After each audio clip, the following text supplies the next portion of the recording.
We're officially live, which is very exciting. Do you think we're ready to get started at Danica and Noor? Yeah, I'm ready. I mean, Okay. I'm ready whenever you guys are. Okay, hello everyone. Thank you all for joining us today for the 5th episode of Beyond the War. Yemen Relief and Reconstruction Foundation and CODEPINK are hosting this series. My name's Arwa. I volunteer with YRF, an organization that provides relief in Yemen and advocates in the U.S. to end the war. My name's Danica. I'm a Yemen campaigner at CODEPINK. CODEPINK has been working in coalition with other organizations like Yemen Relief and Reconstruction Foundation to stop U.S. involvement in the war in Yemen for years. As many of you know, Yemen is experiencing the largest humanitarian crisis in the world. This is a crucial issue that needs to be addressed. However, Yemen has a rich history and culture that also deserves attention. The Beyond the War series aims to showcase Yemen outside the context of war and center Yemeni voices. We hope to break stereotypes and build solidarity with Yemeni communities. Today we have Noor Qwfan joining us to discuss reconnecting Yemen through art. Noor is a Yemeni-American artist and the creator of Noor's Nook. The link is in the chat. A collection of online platforms that showcase Yemeni culture to the world. For further information, please refer to her bio. And anyone can feel free to ask questions throughout. Please leave the chat for comments. And if you have a question, please go to the Q&A section and we will direct all the questions to Noor after her presentation. So with that, Noor, take it away. Thank you. First of all, thank you guys so much for having me. This is really exciting. Before I get started with my presentation, I just wanted to give a little bit of more background about myself, specifically with my relationship to Yemen.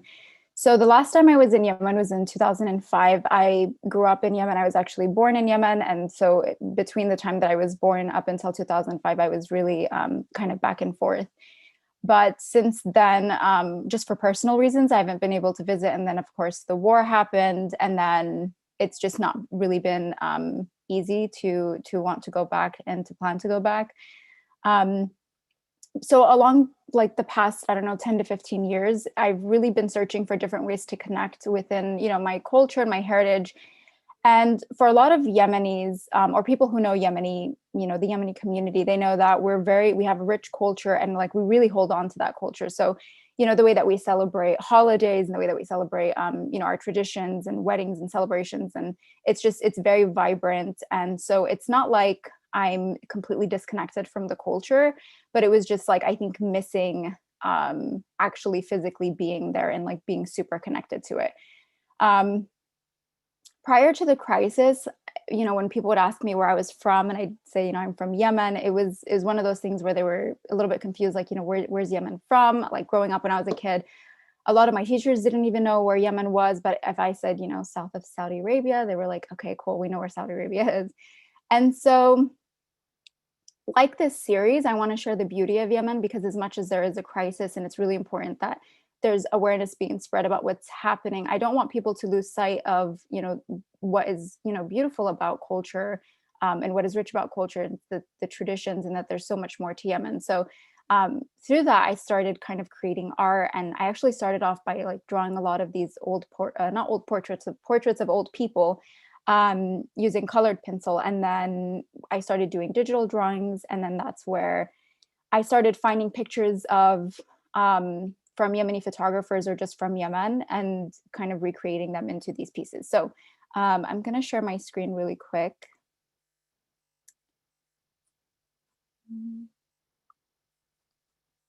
Can you guys see that?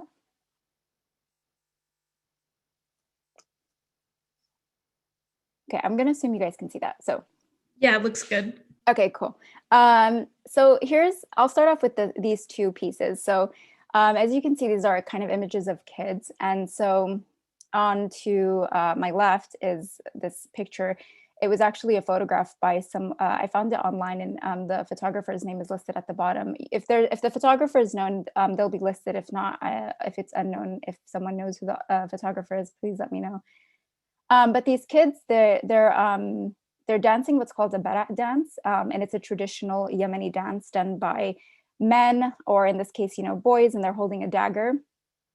This dagger is called the jembia, and the root word of the Arabic word jemb Jembia. It comes from jem, which means like close to you, because men wear it around their waist.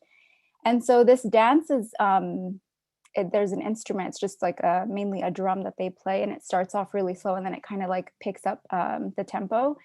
And it's really beautiful because it's done in kind of large groups, up to 20 people. It could also be done with just like 2 people.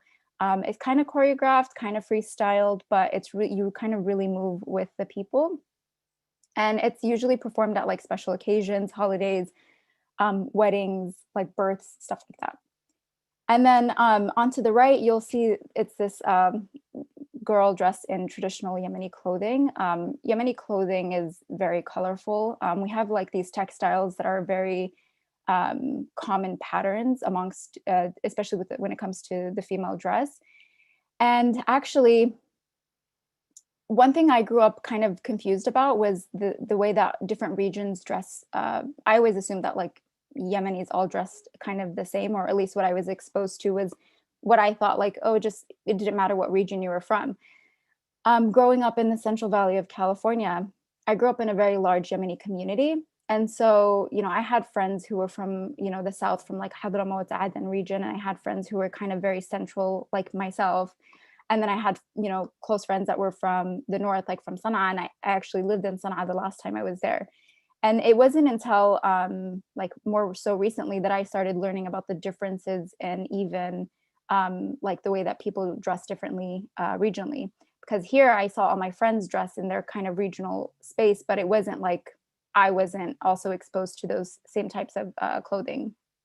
And so I think this image specifically of the young girl is more of like a north kind of attire. And then these 2 images I kind of grouped together because, as you can tell, it's people dancing. And so these women are from this picture was by this photographer named Greet Howard, and I think he was at a celebration in Hadramaut, which is in the south of Yemen. And so this is more of like what the traditional southern South Yemen attire would look like. And you can't really tell what they're dancing to. And I'm speaking from like a Yemeni perspective because we have like different types of dances. My guess would be that they're dancing Faisal Alawi, which is like this dance that you dance with a partner, and there's not like a lot of choreography, but it's almost like the same movement where you're just swaying side to side with the person, but you're really in sync. And actually, the experience is really beautiful when you get to dance with someone because they mirror your exact body movement. And I don't know, it's really beautiful.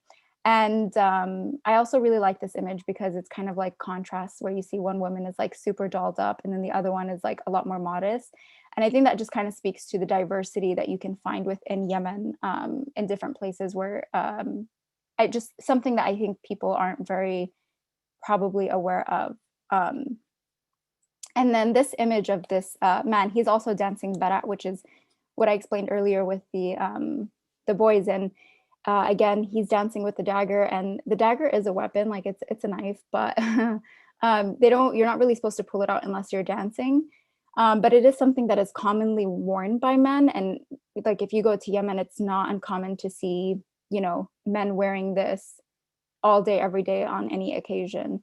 Something that's interesting that I recently noticed about, you know, talking about Yemeni fashion is that Yemeni men wear the thobe, or like, you know, the dress that men wear that you kind of see in different parts of the Middle East and North Africa and even some Asian countries, but they wear like the overcoat with it.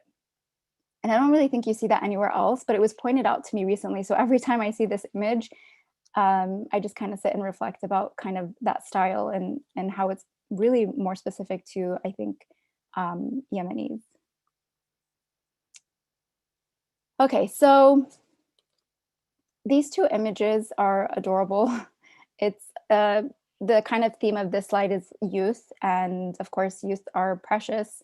Today, unfortunately, in Yemen, we know that they're stripped of a lot of things because of the crisis, and so due to the famine and the war and disease, it's just really unfortunate that they don't get to experience not only like a basic childhood, but they're restricted from access to healthcare and education, etc. And I was actually really lucky to experience my childhood in Yemen, and it was such a freeing experience because it was not like how I grew up here in the United States. I used to wake up early in the morning. I would be running outside until, it was Maghrib time when the sun set, and I would be playing with my cousins. We had like this soccer field behind our house, and so we would spend the majority of our time there. And I just remember buying like a bag full of snacks with 100 riyals and being able to like eat them all in one sitting. And it was like chips and chocolates and all that stuff. And I remember once also getting qat, which is like something that is used in Yemen, which I'll talk about a little bit later. And like sitting in the bed of a truck with my cousins and trying it for the first time and then getting in trouble because I wasn't supposed to.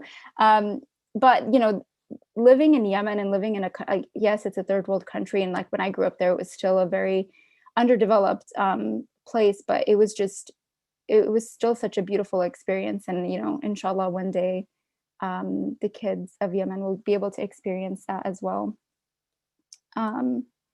Next is, these two images. And I love these images because I grew up with a family of farmers. Like in Yemen, my family, they're farmers. My mom tells me stories when she grew up about, her experience farming, not just like in the fields, but also animal farming.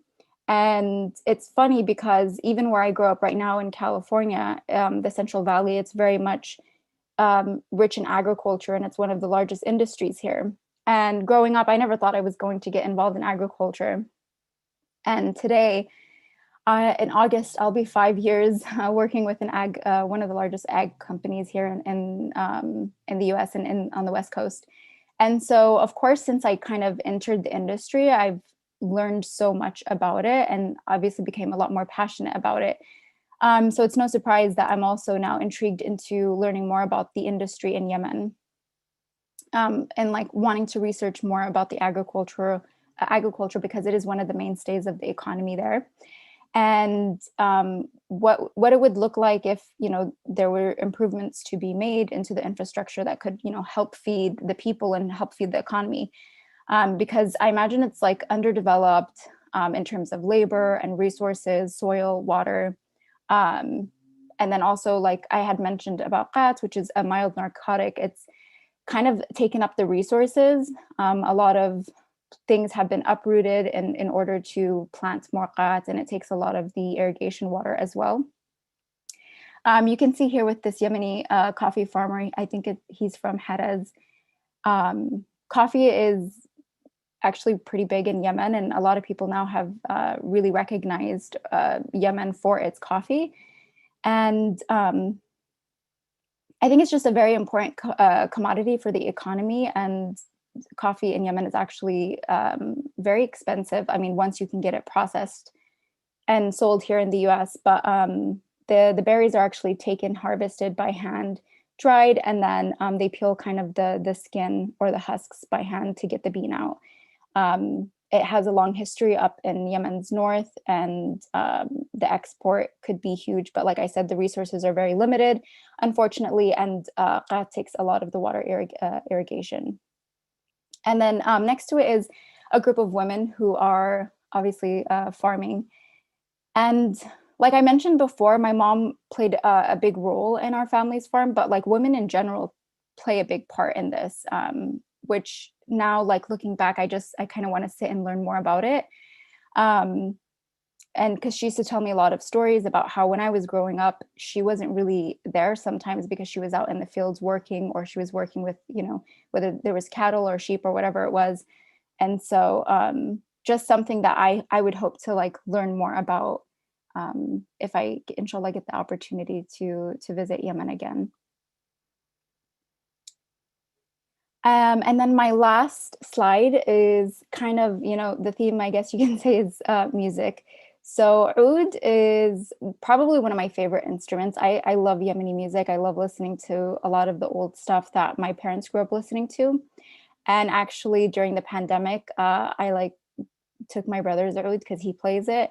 And I was like, I'm at home, I'm going to learn how to play. And it's like one of the hardest things. It's not easy at all. I don't know what I was thinking.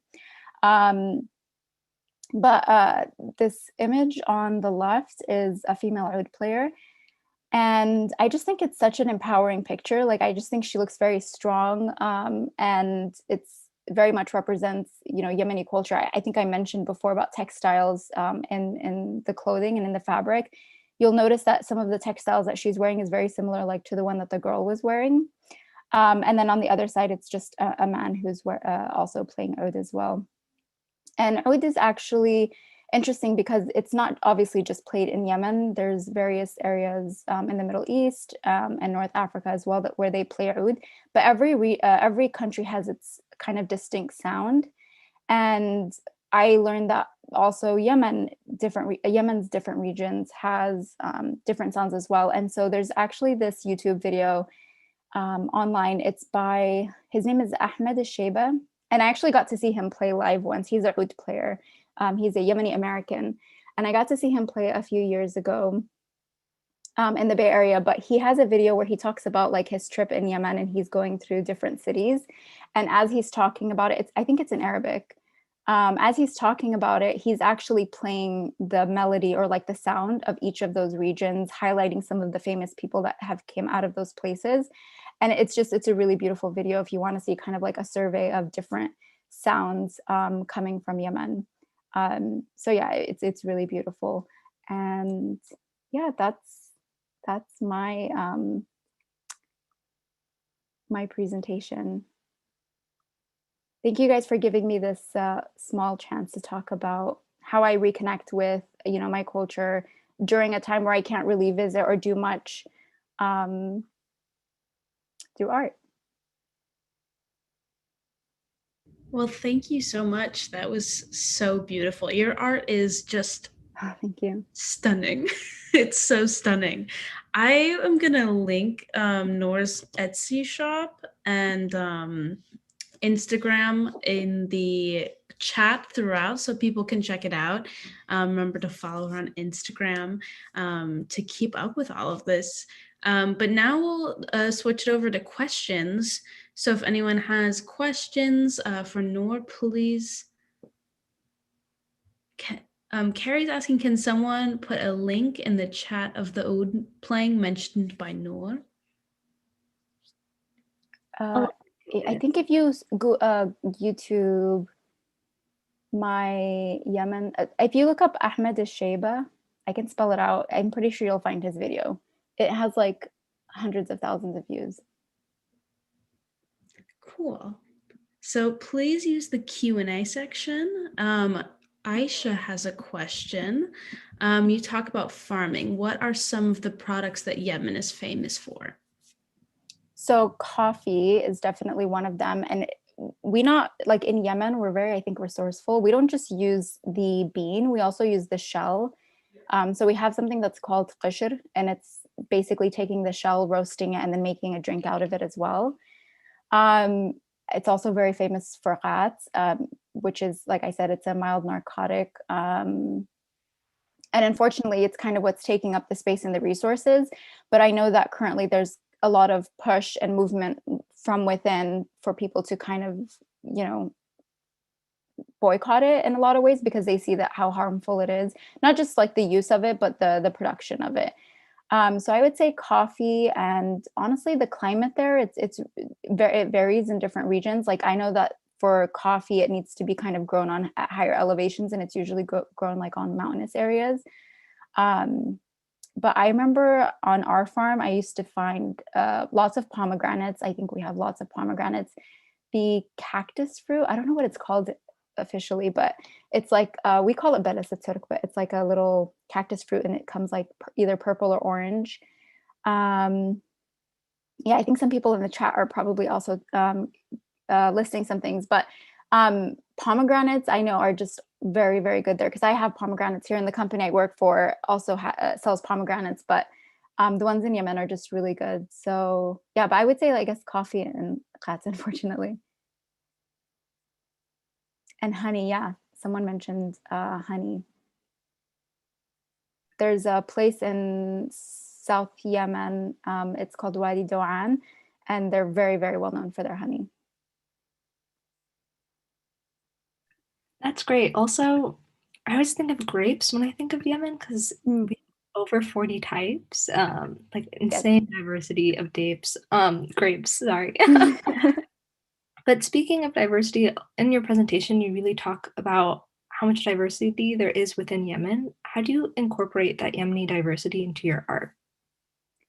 I think I kind of do it subconsciously because, like I said, I grew up in a pretty diverse community. Like the way that I grew up, if obviously for the lack of, if there wasn't social media, if I grew up in Yemen, specifically in Juban, which is where I was born, I don't think I'd be really exposed to not just the culture, but the traditions and the dialects of those areas. So like if you're from Yemen, like different areas speak very differently and they also have different words for certain things. Um, but growing up around it, I was able to kind of not only differentiate, but kind of mix them in a way. So when I post something, usually people will kind of educate me a little bit more on it because I'm just thinking broadly, this is a Yemeni dress. And people are like, oh, this is what they wear in Hadramaut, like specifically. So I think I diversify just because I myself grew up around different types of Yemenis. I don't really like even my like when I go around people from my own community, like my own village, and I speak in Arabi, they're like, I don't sound Jubani like them. I sound like a mix of a whole bunch of other things. But it's really great because then there's lots of opportunity to learn. And then even when I was in Sana'a, the capital, and I learned a lot about the culture up north, that in itself is a very diverse area because a lot of people move up there for educational and job opportunities and whatnot. So um, yeah, I hope that answered your question. Thank you. Basma's asking, if you were to visit Yemen, where would you love to visit first? Well, thank you, Basma, for asking that question. That's one of my friends. Where would I visit first? Probably home, like as in the village, because I have a grandmother that I would love to visit and see. Um, but there's like a lot of sites that I've never seen before that I want to visit. For example, like Wadi Doan. There's some places in Sana'a, in the capital, that I visited before. I would love to revisit again just because I was like 15 when I was there. I don't think I had a proper experience of it. And then there's also Socotra, which is like the island that belongs to Yemen, and it's very beautiful. It's kind of, I think it's going to slowly start turning into a touristy place. I'd like to visit it before that happens, but I would love to visit there as well. You also mentioned a lot of your time in Yemen and memories in the Mhm. country. What is your favorite memory in Yemen? Uh, you know what I remember probably the most is like we didn't have much, and like I said, it's a very underdeveloped country. And even though we came from the US, and so maybe we were a little bit better off than other people, like I played as a kid every day. I was never bored, and we would play with trash sometimes, like rocks and whatever you can find outside. And I have cousins who I grew up with who now like live here in the US, and when we talk, it's always talking about how much fun we had with so little in comparison to like now there are kids who get tired of everything that they get after a week. So I think I'm just so grateful for the memories I had with my family and when life was just like very simple and being able to enjoy honestly like the simplest of things. I also really love a lot of just the traditions, the culture. But luckily, being in a large Yemeni community here, it's not like I'm completely losing that when I'm here. I can still get that when we have celebrations and births, weddings, etc. To still kind of experience that with people. Thank you. I think there's like a couple questions about what advice you would give to people pursuing art. Um, Anissa asked, what advice would you give to Yemeni youth interested in pursuing arts? Um, so I don't know if that's like specifically art that like culturally or if it's just art in general. So um, one, I think if you're a creative, just in general, I don't know what that necessarily looks like because of course that's a very broad thing. it's a matter of, if you have ideas and you're passionate about something, like you do it. And I think you just have to be disciplined and learn whatever it is that you're trying to work with, whatever medium it is. So maybe it's photography. I know I follow a lot of amazing photographers who live in Yemen and here as well, who are all self-taught. Like I don't think any of them really went to school, but they may do. And there's like a movement in Yemen where they're doing like iPhone photography, just using the iPhone and researching how to better edit these types of photos. But it's all about, I think, capturing the right moment and being skilled in that. So I think it's just experiment and see what you like best. Anissa knows me and she knows I've experienced with a lot of different mediums. Some stick and some don't. But that's the only way you'll ever know what you like and what you're good at is if you try. Thank you. Our next question is from Carrie, and she asks, can you talk about how your art connects your experience in the US to your Yemeni heritage? Yeah, thank you, Carrie, for that question. I think I talked a little bit about how my experience living in America made me like kind of grow up in a more diversified Yemeni community, not even just Yemeni, but Arab overall. So like some of my stuff I'm sure is also influenced by just being an Arab or growing up in an Arab community. Not all my stuff is centered around my identity as a Yemeni-American. Some of it is solely on me, like based off of my identity as an American. Some of it is just because, you know, I'm a woman and there's things I'm passionate about that I create work towards that. So it really just kind of varies. With the work that I was creating that were specific about the Yemeni culture, it was reconnecting to it, but also very similar to kind of the purpose behind these series. It's just like, I want people to see, I don't want to say like, I don't want them to see obviously what's happening. Education is important, awareness is important, but when one day, inshallah, when things do get better, I don't want people to then just suddenly forget and not realize that there's so much beauty to Yemen and what it has. So I'd like to show that as well. So there's not like this everlasting image of, you know, Yemen is starving and it's poor and all this stuff, and that's all people can ever see, you know, of it. That there's still a lot more to it than just that. Unfortunately, that's just kind of the dire need right now. Thank you. You talked a little bit about using mediums and the mediums not sticking, but can you talk a little bit about what other mediums of art that you do use or that you've experienced with? Yeah, so I studied studio art when I was in undergrad, and I really just wanted to see what I can do, because a lot of my art I think was more conceptual. I wanted to portray things, I wanted to tell a story.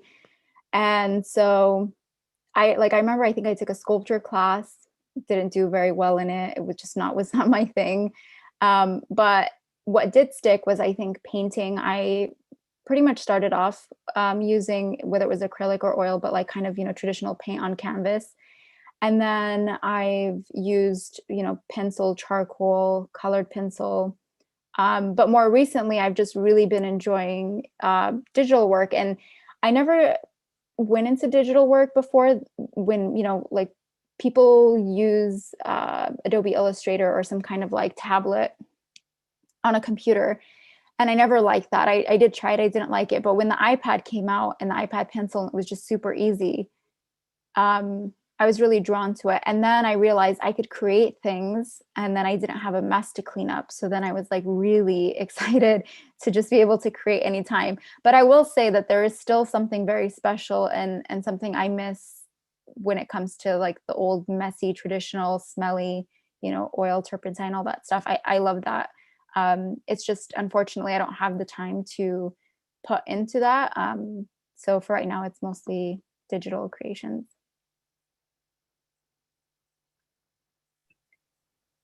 On the note of tradition, what is your favorite Yemeni tradition? I think when it comes to weddings, like I always get really hyped up for weddings because I just think that's when we probably can be the most connect. Like it's just for me what I feel most at home, like not at home, but connected to the culture. It takes me back. Like, I think it's the sensory of things. So there's smell, there's music, there's just things that you're seeing, and it really feels like for a second I'm not here in the US, I'm actually in Yemen. And we have what's called a milwi, which is the kind of traditional or Yemeni wedding ceremony. It's not, where she wears the white dress, but and it's usually done at home. Sometimes it's done at like halls and stuff, but I prefer when it's done at home because then it just kind of adds to the mood. But I love seeing that tradition being practiced with a lot. And that's not even a tradition my family does, but we take it on because people in our community do it. But it's beautiful to see just the detail that goes into decorating and the traditions. And we also have this thing where older women with the mothers sing to the bride like late at night on that day. And it's kind of like a send off. And they use like these songs that probably were sung at like my mom's, wedding and her mom's wedding. And I just think that that's very beautiful. Thank you so much for sharing that. We have a question from Allison. I noticed on your Instagram that you host This Muslim Girl podcast. Can you tell us a bit about that? Yeah. Hi, Allison. Yeah, so the podcast I started in like 2016 or something like that.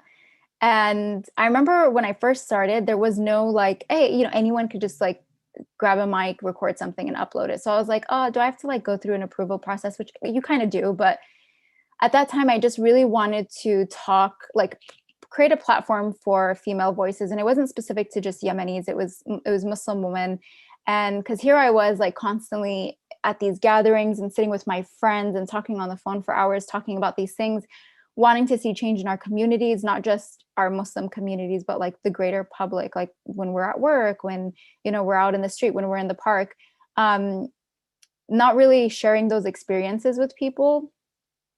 And I thought, well, I'm sure people would want to listen. They just never get to like hear what we have to say. And sometimes our voices are spoken for us on, in the media, and it's always misinterpreted. So I thought that would be really cool. There was like kind of this anonymity piece that was part of it as well, because it wasn't like on video or on YouTube. So I felt like women might feel a little bit more comfortable sharing.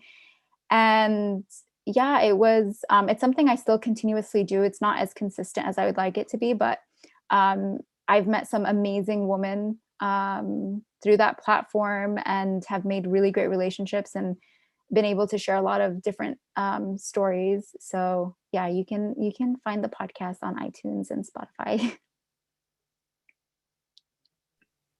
really loved your piece in particular of the women dancing in sync with each other, right? Mm-hmm. And just how beautiful that seemed. And I was wondering if you can talk a little more about your experiences in the Yemeni community and just in Yemeni spaces at large. You mean like in what way? Like the comfort you feel, like how is the diaspora interacting I see. with each other? Yeah, I think social media has definitely created a space for a lot of us Yemenis in diaspora to like really connect. And I mean, it doesn't even matter if you're in the US or not, but I think for the most part, a lot of people are feeling kind of similar to the way that I feel. And then there's a lot of relatability because like I said, the Yemeni culture is just, we really stick to it, the Yemenis and the US. And I'm not saying that I think it's a good thing, but there's a lot of bad that comes along with that too. There's a lot of bad cultural kind of standards and stuff, especially towards women, that isn't great. But putting that aside, there's a lot of traditional practices that are really nice. When it comes to there's things that I feel like, if you ask people who aren't from the Yemeni community about Yemenis, they'll tell you about how hospitable they are and about how kind they are. And it's just these things that I do see within my community. And knowing that if something was to happen or when a need is, someone is in need, that the community comes together and they will support that person. We really see each other as like family, and we're very interconnected in that way. And it's something I think we're very lucky to have. because you can find that obviously like through the mosque and through the Muslim community and stuff like that, but it's also really nice to have an added layer from within, the community. Thank you. We have Aisha has asked, what would be the main issues related to agriculture that you're learning now that you would like to take to Yemen?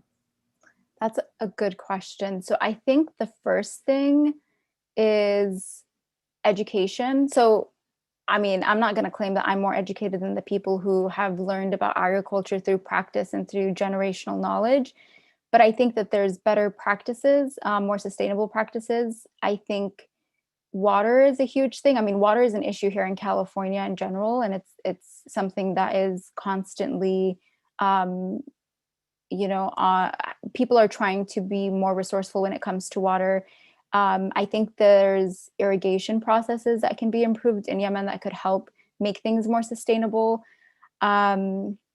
Also safety. I mean, this is me thinking about the things that I've learned about, and I don't know how safety plays a part. But I imagine that they don't have a lot of safety measures put into place for people who are working, whether it's in the field or using machinery during like harvest, but like safety as well. So I would be interested to go just see what the current status is and like learn from them. Because like I said, I don't claim to know more than them, but now being in the industry and kind of seeing what needs are, I imagine that in a country where resources are limited, that they would face a lot more hardship, similar to what we face here, but just, a lot worse. And I doubt that there's any regulation, and I'm sure everything there's a lot better than it is here because we don't have as much, chemicals and pesticides and all that extra stuff and genetic modification that occurs here. But yeah, I think those are some of the things. I'm sure that the list is long. We have a question from Henna who asks, is there a specific art piece you've created that's your favorite / holds a special place for you or invokes a memory of your time in Yemen? I'm going to assume it's based off of the ones I saw, because I think if I talk about one I didn't show, it'd be kind of hard to discuss. But actually, it's the one of the 4 boys dancing, the Barat, the first one that I showed. I don't know why. I think it's one of the first images I started with, but I just think aesthetically, it's calm on the eyes. I like the way it looks. But also, I don't know, it kind of reminds me of my nephews. It's like seeing youth dance, being playful, the traditional dress, like everything about it is just, it's a very special piece to me. So Carrie's asking a very interesting question about creating during the time that we're in. I'm assuming she's referring to like the pandemic, because I write fiction and I have been so uninspired lately. So how do you navigate your creative life when we're not like able to socialize as much as we'd like to, that kind of thing?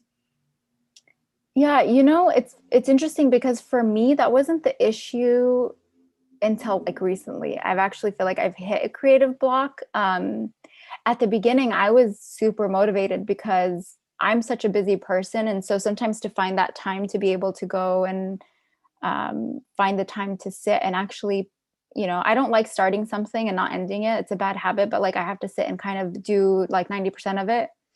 And so at the beginning, I was producing actually a lot. Probably the most I've ever produced was during this time.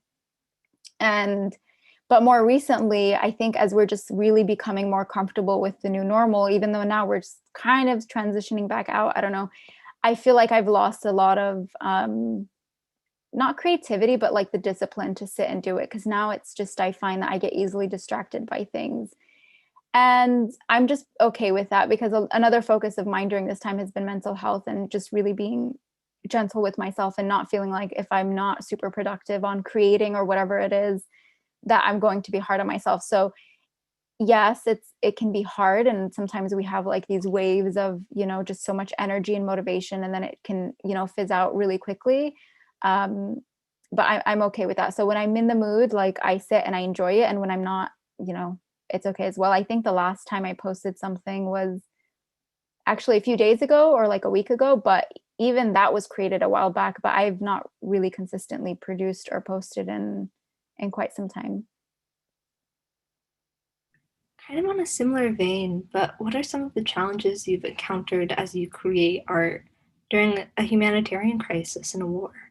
Mm.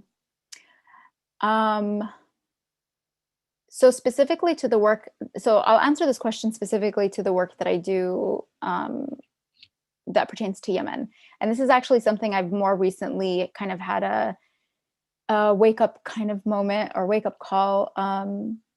So I was using, these photographs that I would find because I'm not in Yemen to like really sit and be inspired. So I'm having to use pictures. And one of the challenges I found was that I need to do more work towards giving more credit towards the work that inspires me. And so that includes, naming who the photographer is or searching for the photographer. So if I don't know who the photographer is, it's because I've reversed Google imaged, I've looked.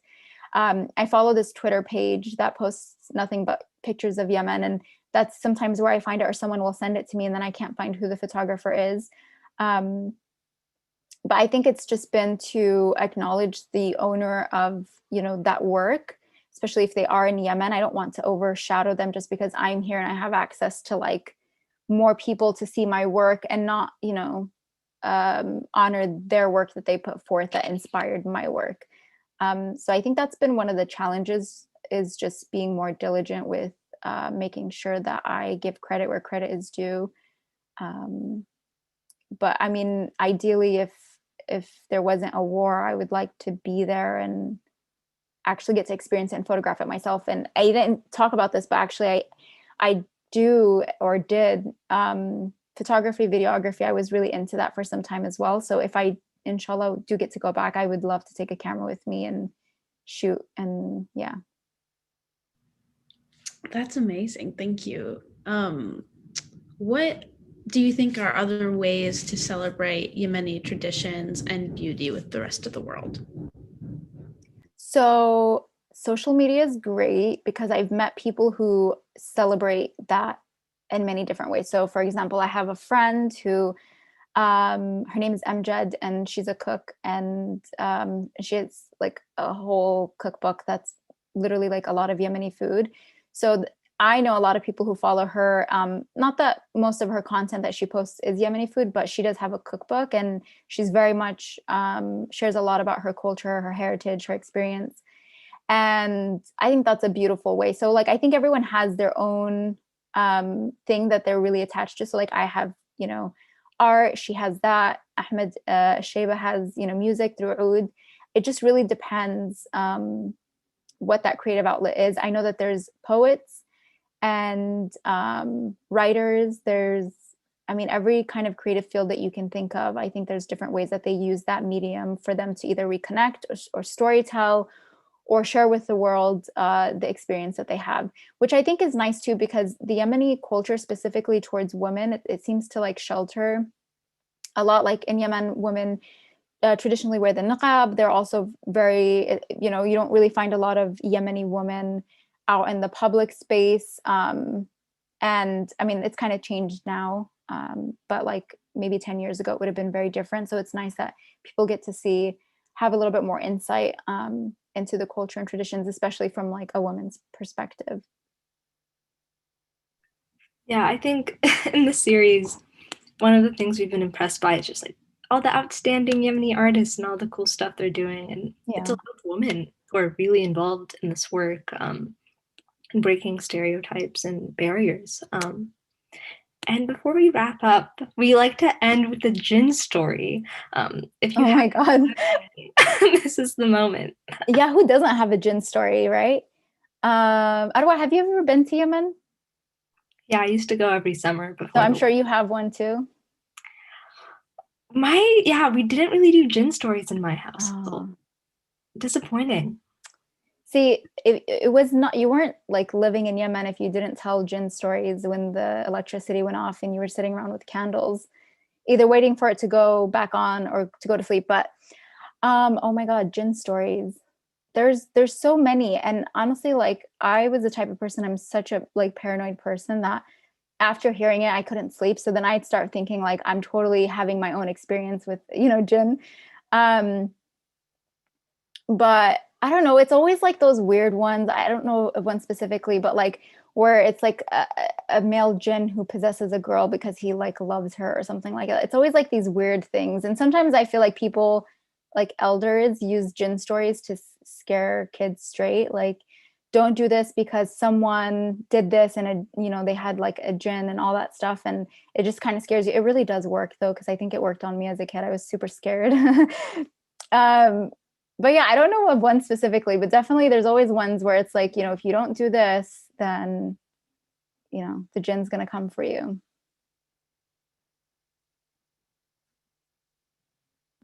Well, thank you so much. Loy had such a funny one when we interviewed him for Beyond the War about architecture. It was just like this one corner in Sana'a where people would spit at it because there wasn't a right energy there. It was just the spit corner, and that was a fun story to hear about. But that kind of wraps it up for tonight. I want to thank Noor so much for her time. Remember to follow her on Twitter and Instagram at Noor's Nook. Check out her Etsy. Check out This Muslim Girl podcast. And our next Beyond the War episode will be in April. So please subscribe to CODEPINK's YouTube channel. There's also a playlist where this will be recorded and posted, along with all of our other episodes on the Beyond the War playlist. So please subscribe. Thank you for all of your engagement and all of your questions. And thank you to Noor again for her time today. Thank you, Danaka, and thank you, Arwa and CODEPINK and Yemen Relief. Thank you guys so much. It's an honor.